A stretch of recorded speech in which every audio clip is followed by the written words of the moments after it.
السلام علیکم. محمد اظہر صدیق اپنے پروگرام میس ویوز کے ساتھ حاضر خدمت ہے. 27 مئی 2024 پیر کا دن ہے. چیزیں آگے بڑھ رہی ہیں اور آپ دیکھ رہے ہیں. یہ ہفتہ میں نے آپ کو پہلے بھی کہا تھا بہت اہم ہے. پیمرا کی جو عدالتی رپورٹنگ کو روکا ہے وہ سندھ ہائی کورٹ میں بھی چیلنج ہو گیا. شاہد حسین اور باقی صحافی حضرات نے وہ چیلنج کیا ہے. اس سے پہلے سکھر ہائی کورٹ میں، اسلام آباد ہائی کورٹ اور لاہور ہائی کورٹ. اس میں تفصیلی بات کرتے ہیں. اور پاکستان تحریک انصاف کا جو مرکزی سیکریٹریٹ بند کیا ہوا ہے اس کو کھولنے کے حوالے سے جو اعتراض لگا تھا درخواست پہ، وہ اعتراض دور کر کے اب آگے کیا چلنا ہے، کیا ہونا ہے وہ سمجھتے ہیں. ٹریل 5 جو ہے وہ بچہ طلحہ، اس کے ساتھ کیا زیادتی ہوئی اس پہ گفتگو ہوگی. اور نواز شریف جو ہے پارٹی کے صدر بن گئے، بلا مقابلہ صدر بن گئے. ان سب چیزوں پہ گفتگو کرتے ہیں. اور پہلے تو لوڈ شیڈنگ جو چل رہی ہے غیر اعلانیہ اور جس طریقے سے معاملات کو لے کر چل رہے ہیں اس کو چیلنج کرنے جا رہا ہوں میں. جوڈیشل ایکٹیویزم پینل کی طرف سے، ہماری NGO کی طرف سے کوشش ہوگی کہ عوام کو ہمیشہ ہم ریلیف دلانے کے لیے مفاد عامہ میں، جہاں میں سیاسی معاملات میں دیکھ رہا ہوں، آئینی معاملات دیکھ رہا ہوں، تو وہاں مفاد عامہ میں میرا جو مین سبجیکٹ ہے اس میں کام کرتا رہتا ہوں اور اس میں میں کوشش کرتا رہتا ہوں حالات. اور وہ یعنی جو انسٹالڈ کیپیسٹی ہے وہ 40,000 کے قریب ہے. تو 30,000 سے نیچے اب اس وقت آپ کی طلب ہے. اور جو طلب اور رسد میں فرق کیوں ہے؟ آپ نے تو کیپیسٹی پیمنٹ کے پیسے دے رہے ہیں. کیا ظلم کیا ہو رہا ہے؟ یہ بڑی زبردست بات ہے کہ آپ یہ سارا کر کے آ رہے ہیں. اور جتنا یہ تباہی اور بربادی ہو رہی ہے، اسی کے ساتھ ایک اور بات بتا دوں. سندھ ہائی کورٹ میں جو میونسپل ٹیکس کی ریکوری کا معاملہ ہے، میونسپل ٹیکس دیکھیں بجلی کے بلوں پہ آپ ریکور کر رہے ہیں، وہ کیسے کر سکتے ہیں آپ؟ بجلی کے بلوں کا اپنا ایک نظام، یعنی ایک بندہ بل جمع نہ کرائے تو اس کی بجلی سے بھی گیا. آپ اندازہ لگائیں یہ کیسے ہو سکتا ہے؟ Right to fair trial and due آپ بدماشی سے جو مرضی رقم ڈال دیں تو یہ تو عدالتیں اس طرح کے عمل کو پسند نہیں کرتی. آپ کا اپنا میکانزم ہے، اپنے طریقے سے ریکوریاں کریں. آپ لوگ اس طریقے سے اور وہ اس پہ آ کر مرزا وہاب اگر کہیں کہ جناب عدالتوں پہ ڈالنے کی کوشش کی، عدالتیں تو عوام کو ریلیف دینے کے لیے بیٹھی ہوئی سارے مسئلے میں. یہ سمجھ جائیے گا، عدالتیں جو ہیں عوام کو ریلیف دینے کے لیے بیٹھی، ورنہ تو یہ ظلم ہو رہا ہے. یہ سارا جتنا ظلم ہو رہا ہے اور اس ظلم کو اگر بچانے کے لیے اگر کام کر رہے ہیں تو یہ بڑی بات ہے نا. تو اس لیے اور یاد رکھیے گا عدالتیں کل بھی اہم تھی، آج بھی اہم ہے اور آئندہ بھی اہم ہوگی. ایک بات میں نے اور وہ کارٹون بیک گراؤنڈ پہ ابھی چل رہا ہے، وہ پیمرا انہیں نو کورٹ رپورٹنگ اس پہ دھاگے باندھ دیے ہیں ایک کٹ پتلی کے طور پر. اور لاہور ہائی کورٹ اور اسلام آباد ہائی کورٹ اس کو کاٹنا چاہ رہا ہے. بنیادی ہوئے عدالتیں کل بھی اہم تھی، آج بھی اہم، آئندہ. اس لیے میں کہتا ہوں یعنی یہ زبان بندی جو کر رہے ہیں اس کو کون روکے گا، کون پوچھے گا؟ حکومت وقت کر رہی ہے تو آپ نے اگر کوئی ریمیڈی لینی ہے کہاں لیں گے ریمیڈی؟ آپ عدالتیں ہی جائیں گے نا. تو عدالتوں کے بارے میں کسی حد تک تو ٹھیک ہے، آپ فیئر آپ اعتراض اٹھائیں، لیکن آپ اس کی توہین کریں تو میں نہیں یہ سمجھتا یہ کسی طرح سے بھی بہتر ہے. ایک FIR بیک گراؤنڈ پہ چل رہی ہے. پاکستان تحریک انصاف کچھ لوگوں نے وہاں عمران خان کے نعرے لگائے، پرچم اٹھایا، زندہ باد کے نعرے لگائے اور مقدمہ شروع ہو گیا. سیاسی انجینئرنگ تو چل رہی ہے، پولیٹیکل انجینئرنگ چل رہی ہے، آپ یہ دیکھ رہے ہیں. اور ضمیر کے قیدی ہیں، ذرا روکنا تو ہے نا. یعنی کون روکے گا اس سارے معاملے کو؟ بہت زیادتی ہو گئی ہے نا. میں اس سے آگے کام کر رہا ہوں جو کہ اگر ایک بندے کی ایک میں گرفتاری ہو جائے تو اسے تمام مقدموں میں گرفتاری ہونی چاہیے. یہ عمل دیکھنے والا ہے. شاہ محمود قریشی کی جو زیادتی ہوئی ہے کہ انہیں یعنی جب وہ رہائی ملنے والی ہے تب پہلے کیوں نہیں کی؟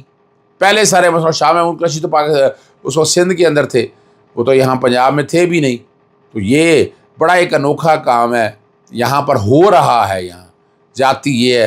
اگلا جو بات ہے نا، پاکستان الیکشن کمیشن خاموش کیوں ہے؟ اس پہ دیکھتے ہیں. ابھی سیکشن 209 کے تحت پارٹی سرٹیفکیٹ، جی میں پاکستان مسلم نون کے بلا مقابلہ الیکشن جو ہوئے ہیں، نواز شریف جو ہے نا صدر منتخب ہو گئے ہیں اور یہ سارا پروسیس مکمل کر رہی ہے. اب الیکشن کمیشن کو بظاہر تو یہ پروسیس سارا صاف اور شفاف نظر آئے گا. پاکستان تحریک انصاف کے ساتھ جو ظلم ہو رہا ہے وہ آپ دیکھ رہے ہیں. انتخابی نشان بلہ لے لیا گیا، آپ نے وہ دیکھ لیا اور وہ کتنا نقصان ہوا. وہ اور کوشش بھی کی، لیکن اس کے باوجود بھی جہیز کا سامان دیا گیا، جہیز کے سامان کے باوجود پاکستان تحریک انصاف ایک بہت بڑی لیڈ کے ساتھ یہ الیکشن جیتی، فارم 45 اور 47، اور فارم 45 اور 47 میں یہ جب معاملہ منطقی انجام پہ جانا ہے تو گلے پڑ جانا ہے ان کے. اب کیا سے اس کو ہینڈل کرتے ہیں وہ ایک علیحدہ بات ہے.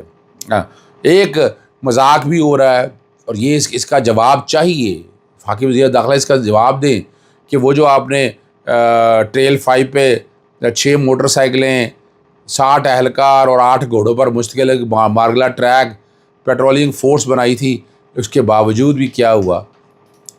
جو بچہ ہے طلحہ، وہ 40 گھنٹوں بعد مل گئی، اس کی لاش اور برآمد کر لی ہے، اور مارگلا کی پہاڑی میں 70 فٹ نیچے ہے، اور حال ہمارا یہ ہے کہ ہم وہ لاش نکال نہیں سکتے. یعنی یہ ہماری پرفارمنس ہے. یعنی ایمرجنسی حالات میں ہم یہ کر سکتے ہیں، یہ آپ بنیادی انسانی حقوق کا تحفظ فراہم کر رہی ہیں، ٹیکس آپ پورے لے رہے ہیں، سارا کچھ آپ پورا کر رہے ہیں، اور ڈیڈ باڈی کی اطلاع جو فارسٹ اور انوائرمنٹ کے لوگوں نے پولیس کو دی ہے، کنہوں نے دی ہے؟ فارسٹ اور انوائرمنٹ کے لوگوں نے. اور 70 منٹ گہرائی ہے. نشست کو جو ہو سکتا ہے جس طرح پروگرام چل رہا ہو اس وقت تک کوئی نہ کچھ کسی نہ کسی طریقے سے یہ نکال لی، اور نشست جو ہے وہ نکال لیں گے، لیکن یہ اس کا خون کس کے سر پہ لکھیں گے؟ آپ سمجھیے گا بات کو.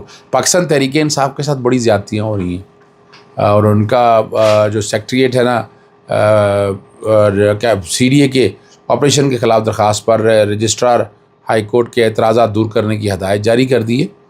عمر ایوب کی درخواست پر رجسٹرار آفس کے اعتراض دور کرنے کی ہدایت کی ہے.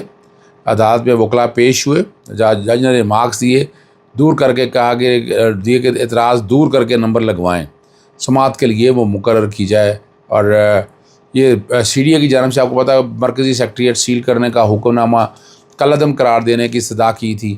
موقف اختیار کیے گئے تھے. ارشد داد اور نسیم الرحمان دونوں PTI کے ممبران ہیں. ارشد داد اور نسیم الرحمان نے 17 جولائی 2020 کو ایک معاہدے کے بعد کمرشل پلاٹ خریدا، اور 29 جولائی 2020 کو G8 کے اس پلاٹ کے مالک سراج علی نے CDA کو ٹرانسفر کا خط لکھا، اور CDA نے پلاٹ PTI کے نام الاٹ کر دیا. 23 مئی 2024 کو اچانک رات 11:15 پر جو ہے نا آپریشن ہوا، اور ہم نے سب نے دیکھا، اور آپریشن کرنے سے درخت بھی کمزور ہوئے. اگلے دن درخت بھی ایک گر گیا. اور دیکھیں ایک بات ذہن میں رکھیے گا، اگر فرض کریں کوئی بلڈنگ کے اوپر جو ہے آپ نے غلط تعمیر کر لی ہے، تو اس کا حل کیا ہے؟ آپ کے پاس کمپاؤنڈ ہو جاتے ہیں. ٹھیک ہے، کوئی تھوڑی سی زمین آگے نکال دی، آپ نے بلڈنگ کی جگہ آگے پیچھے کر لی، اس کا مطلب یہ تو نہیں ہے کہ اب یہ کوئی ناجائز قبضہ تو نہیں ہے. یعنی یا تو جہاں ناجائز قبضہ ہو، تو یہ جو بنی گالا کے بارے میں الزام لگاتے رہے کمپاؤنڈ کر لیا. ابھی وہ ایک بلڈنگ میں اگر بلڈنگ میں تھوڑی سی جگہ کم لے لی، زیادہ کر دی، تو کمپاؤنڈ کرنے کی اجازت دیتی ہے، ریگولرائز کرنے کی اجازت دیتی ہے. آپ چک شہزاد کے جتنے فارم ہیں وہ سارے دیکھ لیں، آپ سب لوگوں کو اندازہ ہوگا، اور بڑی وضاحت کلیئرٹی آ جائے گی. لاپتہ افراد کے بارے میں تحریری حکم نامہ جو ہے عدالت نے جاری کر دیا. ہر فرد جس کے حوالے سے لاپتہ ہونے کا الزام ہے اپنی فیملی کے پاس ضرور آئے گا. یہ اٹارنی جنرل نے انڈرٹیکنگ دی ہے. کب آئے گا، کس وقت آئے گا، یہ کوئی پتہ نہیں. کہ تیری یاد آئی تیرے مرنے کے بعد، اور یہ 100 سال بعد ملے گا. میں مذاق نہیں کر رہا، میں سیریس بات کرنا چاہتا ہوں اس حوالے سے. اور اٹارنی جنرل نے اپنا سرکار اور لا انفورسمنٹ جسٹس عدالت کو یقین دہانی کرائی. جسٹس محسن اختیار کیانی نے 4 صفحات پر یہ مستقل عدالت جو حکم ہے وہ تحریر کیا.